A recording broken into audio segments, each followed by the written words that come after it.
So I started my career at Pilkington Glass in 1981, and I normally show us a picture of Pilks, and there's Pilks. That's a furnace. That's a float glass furnace, and it actually was based at Cowley Hill, and I served my time as an apprentice craft engineer and craftsman. Now that meant, because it's 200 years old, the factory, we didn't know what we were going to be working on. We didn't know what we were. I was kind of a plumber, but also pneumatics and hydraulics and anything that came in front of us, we weren't trained for. So they didn't bother training us for specific things. They gave us autonomy of purpose. That's where I was trained to. And it's a very common thing back then in the 80s in factories that a problem presents itself to you and you basically decide how you're going to deal with it. And you've got a range of kind of skills that they teach you, and you get these tacit experiences and so on. So craft, for me, is very much linked to the glass industry initially. And I put the Otties in this as well, because I first started getting involved with Pilks in the 70s when I went fishing, because this is Pilkington Glass, and they used to take from the River Sankey, they used to take the water to cool the furnaces, and then it'd come back out in a spray. And as an apprentice, I worked on those, fixing the sprays. But we were also I used to catch angelfish because the pet shop, when it went bust, they dumped all the fish in the water because it was so hot. They thrived. This is in the mid-80s. Anyway, that's just I'm going to go. But that heat exchanger thing with the water, that kind of stayed with me. When it comes to efficiency, Pilkington Glass were working on stuff years and years and years ago in terms of reusing energy. So it was all about heat exchanging and that kind of thing. So that kind of stuck with me as well. I ended up at the Royal College of Art. God knows how I got there, but I ended up at the RCA, as Sarah said. And I met Sarah, and it completely changed everything. Because I'd spent years teaching students after I graduated, and we just brought the glass in. And I'd never mixed glass myself. And it was Sarah that kind of gave me that, hang on a minute, you can change this. You can actually put ingredients in, and immediately the thing for me is you could take window glass, which cannot be recycled because it's too high. It's 14 to 1600 degrees you need. Our furnaces can't get to that, but if you added something to it, you could bring that temperature down. And of course, right across, as Sarah said, right across the road is the V&A and the Imperial College, and that kind of, that was a fantastic opportunity. And a couple of pieces of glass that I made as well. This, around about 2000, when I was working with Sarah, I also worked with an artist, and I was very fortunate. I worked with Eduardo Palazzi. I was going to say I wasn't collaborating, I was just doing odd jobs for him, really. But also Michael. The size of the glass, each bead is about the size of a human head, so it's quite a big piece of work, but that was using techniques that are thousands of years old. Now, the latest job I did for him is 2025. He brought a shoe in, I 3D scanned it, and then I did CAD work, and I created this, and I gave it to Amy Whittingham, who's amazing, and she cast the glass to produce a glass slipper. Still working in glass, but you can see I'm working in a whole range of things, from a 2,000-year-old process to new technologies. Yeah, I think I've covered enough of that. After the RCA, I went to Team Valley Glass Studios, and I designed a whole load of stuff. Very proud of it. So proud in our first year. We were losing money, and when I took over, we won a design award for the one on the top left there. And we beat Dartington Crystal and Poole Pottery, and I'm a big fan of Dartington Crystal and Poole Pottery, so that's cool. This is quite interesting. 10 years at the RCA, in ceramics and glass, I invented a whole load of surfaces. Substrates, surface substrates that fit on glass. So this is a ceramic luster. This looks like metal, but it fits on the glass. We'll come back to that in a bit. And then I ended up at the Arts University Plymouth teaching professional studies because I did so well at TVG. And I built my first small furnace based on a 17th century idea of sticking it all together. And I'm very interested, obviously, in making and conserving not just the objects, but you can see the influence that Sarah's had on me in terms of what I'm actually making. And I'd also point out the person blowing the glass there is actually in the corner. That's my son, Jordan. And next to him is Jamie, is also part of Upcycled Glass. And there I am working away. And that was at Dartington Cider Press in 2012. It's proof for it works, that the furnace idea works. It's 70% more efficient than a standard furnace, only because you can turn it off at the end of the day, and you turn it on in the morning, it's up to temperature in 3 hours. So that's that. I then went to the Fab Lab. I said went to that, it didn't exist. We had one laser cutter and a 3D printer, and like an idiot, I decided I'm going to be the Fab Lab manager. So I built that up myself to start with, and then we had a team of people that far surpassed me in terms of their knowledge and experience, and we developed Fab Lab Southwest. And you can see what I'm doing here is I'm looking for ways to keep my craft that I love so much alive. Because we were told way, way back at the RCA by a chap called Dan Klein that the days of glassblowing are over, that it's no longer financially possible to be a glassblower and make money. And ever since then, I've been trying to kind of find ways of making it possible. One of the ways I thought was maybe go down this idea of new technologies. So this isn't real. This is basically a CAD drawing that I've basically played around with and rendered. So I got quite good at this CAD GAM thing. And anything we 3D print, we can cast in glass. Because the 3D print material, it's plastic, and it melts at 200 degrees. So if you think of that as wax, instead of 3D print, and you go back 2,000 years, and you think about casting that the way that lost wax cast, and you combine the new technologies with my 2,000-year-old practice, you can get some really incredible things. And even corporate stuff. And that's actually, again, CAD. I've used just a simple thing to make a stencil, which I've sandblasted through the color, and it goes back in the heat, and it ends up as a really quite elaborate, tall, Liverpool-based thing. So I've been looking for ways to kind of be more financially sustainable, and what's happening at the same time, almost by accident, as I'm becoming more environmentally sustainable at the same time. So whilst at the Fab Lab, I provided technical support, Jenny, for art and energy. Loved it. Absolutely loved these people. They weren't about making money, they were about making a difference. Very, very influential on me. And one of the things we did is I introduced them to I did a couple of workshops at the Biennale. It's like the Glass Biennale, what they call the International Festival of Glass, thank you. And so we went there and we were making solar panels that create artwork that creates energy. I also worked for Tim up here, designing for his brewery and trying to make, it's a bit like going back to Pilks now. Remember about the C.I.C canal and the water going in and out? I figured, well, you could have a cooling tower that big for big industry, but if you're a small business, you could make one, a small one. And this is a filter to go into a cooling system for a small brewery, and that was established. And so was the CO2 recapture system. Because at the back of my mind, I'm thinking, I can stick this on my furnace. If I run on methane, and I get a CO2 capture system on the combustion gases alone, the only emission I'm going to have is water. That's possible. What I need is a farmer. So go to the next. But yeah, and what Tim did is he taught me all about his brewery was full of repurposed stuff. He didn't buy materials, he just got them from what was around. So I used 2 of these water things, and I actually constructed a water tower with that filter inside and had the same kind of thing as Pilks had. So as the water goes out, it gets sprayed on the filter, and all the hot air goes out, the water goes down, it goes back into the brewery and gets recycled. Before that, he was just, all the hot water was getting wasted. So it's quite a nice thing there as well. And I've also done some seaweed glass. I built a furnace in Cornwall for Abigail Reynolds because she found out that way back in 1600s, 1700s, I think it was, there was a glass sector in Cornwall using sand and seaweed. So we made that just with sand and seaweed, nothing else. There's a little sample there of the first batch. I was amazed.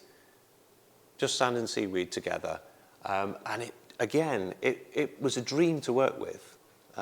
It wasn't, our new glasses, they're designed by people who've never touched glass in their life. They're designed by people who sell glass in our consumer world. So the glass is thick and it's difficult, and you put it in the heat and it smashes. This stuff doesn't. It's like proper food after you had processed food for years. It's amazing to work with this stuff. But again, what I wanted to do with this is to go back to this idea of the substrates. And I can now make coral and grow coral. I can make a surface substrate designed for coral to grow on it, and I can make it onto objects made out of sand and seaweed. And when the sand and seaweed finally corrodes into the ocean, it's only going to be the biomaterials from that environment in the first place. So that might not work because you've got heat destroying it anyway. But what about maybe mussels and clams and so on sheets of glass made here that can be put into rivers, and then they could be grown, and that could filter the water after our water companies have destroyed it. So that could be filtered. And then the mussels themselves, you can smash it up and make glass with it because it's got silica and it's got soda and it's got a stabilizer in it, apparently. You can make a glass with it. It's amazing once you start and have these multi-layered possibilities, let's say. And that's where we come to phoning Andy up or emailing Andy and said, do you fancy having a glassworks in your workshop? And so I didn't have any money, and so we had to raise money, so we did a crowdfunder. And I have to say, I am really, really pleased in terms of what we achieved there. I only had to raise five grand from friends and family, and Devon County Council matched it. So they put another 5. And with that 10 grand, we built the workshop you see outside, and with a lot of help and support from Andy and Gabrielle, of course, from Brimpts Farm. So yeah, that was 2021. There's our page there with Andy, myself, and this wonderful chap, Richard Glass, is the manager of Team Valley Glass, and he's part of this Upcycled Glass company. So he's supplying us with his waste material. So the commercial waste coming from Team Valley Glass, it's food safe. So that's what we make the tumblers out of for Make Southwest, knowing that it's food safe as well. And he's also been incredibly supportive to the whole project. So this is the whole gang. Myself, Richard I mentioned, Andrew you've met. Jamie is actually my son, head of nepotism, we joked. But he helped me out by building the website. Don't blame him. I've not changed it in 4 years. It's not his fault. But he's also kind of done some work with AI and with schools, teaching about circular economies. Katie, I've mentioned. Sarah, you've met. And finally, Victoria Oakley, who Sarah mentioned, who was conservation at the V&A. And incredibly helpful everybody's been. This is quickly, Be World Class is what Jamie's been working on. And it just shows he's going into schools. They've got about 140 odd schools, I think, signed up to this. AI being used, I think, for a better purpose than trying to make money, to spread the word about circular economies. This is the type of thing I've been making. The ones on the left, we make primarily for Make Southwest, and thank you, Make Southwest, for continuing to order them throughout. And you can see I start off with the bubbly glass. I light my furnace in the morning, start working almost straight away when it's up to temperature, like 3 hours later. And then around about 4 or 5 hours into it, the glass is good enough to make the tumblers. And then after about 6 hours, it's actually refined and we can make some really beautiful stuff. We could melt overnight and get perfect glass, but I don't like to do that. I prefer to work with bubbles and get as much out as I can. And the whole idea is when I was at the RCA, all my friends were forced, and myself included, I think, we were all forced into making more and more expensive things. Back in the 90s, you could make paperweights and you could make tumblers and things and wine glasses, and we could sell them. But the problem is that with cheap imports, public opinion, they won't go for that. They want something cheaper and better and so on. So we're forced to further and further away from that core making functional things into much more craft, contemporary craft, and even into fine art. And to me, that's a bit difficult for me because coming from my educational background, I didn't go searching for meaning for my craft. I went searching for relevance. for my craft. Because back in the old days, before the Industrial Revolution, our society was dependent on craft. A fisherman would need to build their boat and make the net and go out to catch fish to survive. Whereas now I feel that craft has almost lost a relevance. I've said the word. I can't even say it again. It's lost that kind of place within society, the necessity. So what I'm thinking about doing is making objects, decorative objects, functional objects, and objects of necessity through my craft. And the craft itself being the conduit between science and farming and all of those, the kind of multi-layered possibilities. We're actually producing multi-layered solutions for the environmental problems that we're looking at. To be able to make things on a site using waste glass and tidy the place up while we're doing it environmentally, and find that new approach of making that we so desperately need, because we can't be buying in from China. We haven't actually used any, we haven't had a truck. I actually take all my work to Make Southwest in bags and wrap it up in paper. We've had no packaging. We've had no trucks on the road. We've had no deliveries because I pick up the work myself from Richard. We're actually creating a circular economy here. We're actually creating a very strong circular model, let's say, built on respect, I think, and of love of my craft and love of the environment and what we're doing. What we've achieved, I think, I'm going to have to read this out, I'm sorry it's boring. A new community-owned and community-funded business model unites environmental cleanup with the craft of glassblowing, revitalizing my endangered craft and dying craft, if I was very honest with you, and connecting it directly to local well-being and meaningful climate action. So I'm searching for relevance. I can still do artwork and I can still search for meaning in my work, but I also need to make it count, make it matter to people. The development of cross-sector local circular economy network of SMEs and other organizations. Well, I've got to say, this is the most exciting thing, to be able to talk alongside a farmer and talk alongside a scientist. Because if I was talking about glass, I would be telling you how it feels. Sarah can tell you what we actually achieved. She can prove what we've achieved. Kaye can actually show you graphs that the optical glass that we've developed is comparable to lead crystal optically. What we can do now is incredible because of that group and cross-sector kind of model, let's say. A centre for practical evidence-based research. I'm rubbish at writing. I can't do an application form, which is why I love the idea of Make Southwest, looking at applications for further funding and so on, but I can make stuff. I can get ideas of things that will work and make them work, because I'm going back to my apprenticeship, autonomy of purpose. You've got a problem in front of you, you solve it. And you do whatever you can within the resources you have to be able to solve it. And the establishing of new glassmaking startups.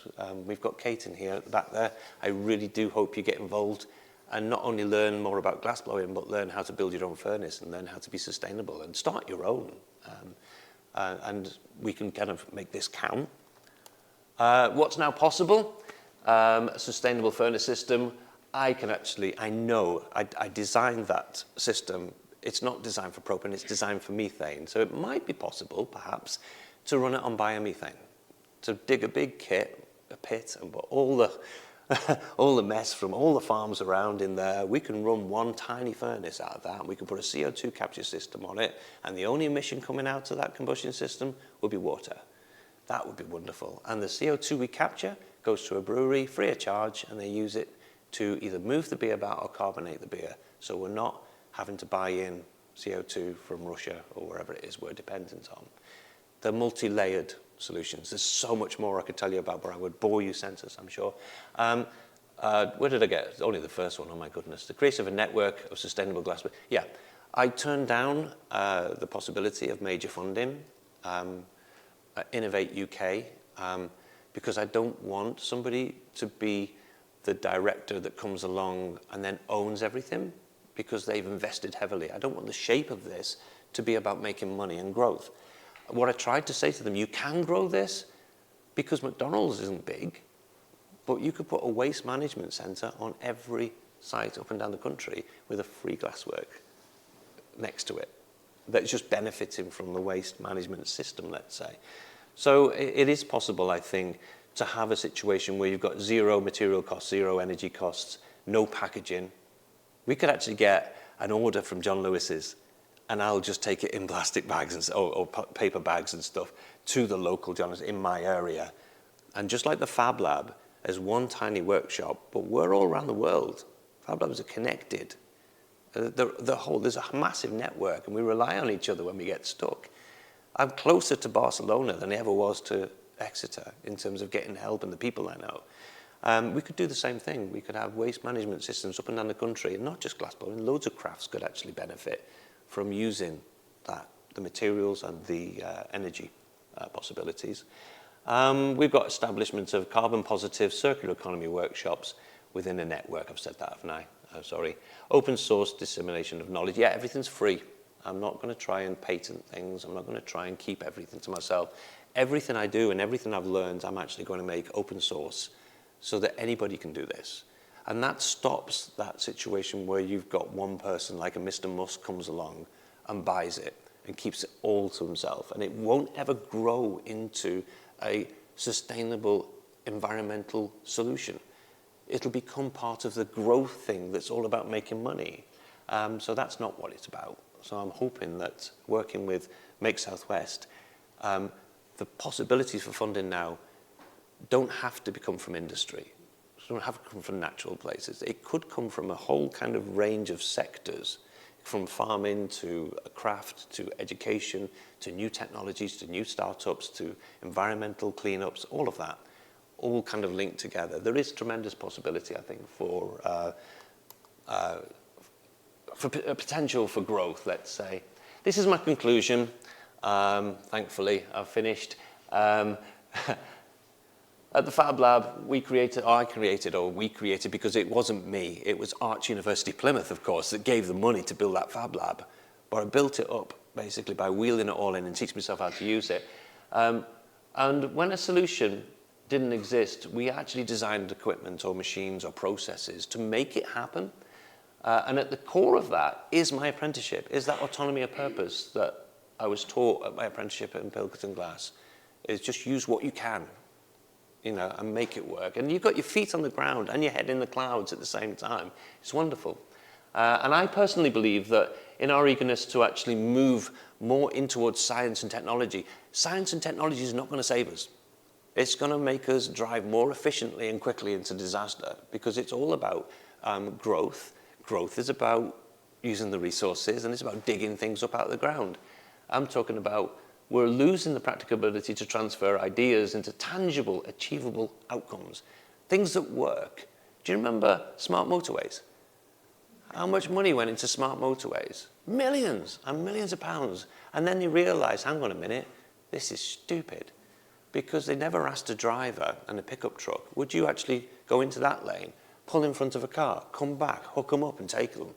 No, it's too dangerous, because you've got two trucks who can't move.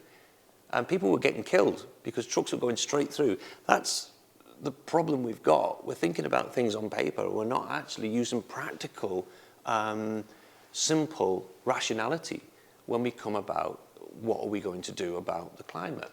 The business model unites innovation with a deep respect for the traditional and historical craftsmanship, recognized both as essential to realizing creative and innovative ideas, and that fusion of contemporary craft and local waste management systems has a potential to become a catalyst for the sustainable circular production models. Our future depends on that. It's a mouthful, but it basically means don't forget that old stuff. Don't forget the stuff that we depended on for our livelihoods.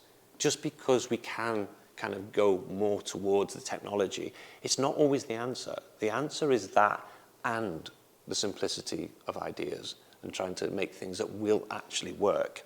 So I'm going to say thank you to all the people there, and of course Andy and Gabrielle there. And there's a piece of glass there with an optical piece of glass on the top that's been cut through with a water jet cutter. I'd like to give you that just as a gift. I think that's the finest piece of glass I've ever made. Just, I don't know why, there's something about it. It's not decorative and it's not kind of art or anything like that. It's just a glass bottle, but it's all yours if you want it. And to every single person who's donated money, the C.I.C is now being wound up. There's no need for it because the C.I.C was about proving that we can do it. We've done it. I'd love to see what's going to happen next. So I'm going to hand the keys over. We'll probably do it more formally in a bit, but Emmy's at the back there. I'm going to hand the keys to Emmy Palmer.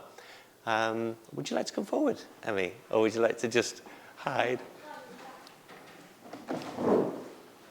Because the idea, of course, is that's yours. Emmy's going to run a co-op based here. Do you want to say something? Or? No. Okay, that's fine. I think that's me, then.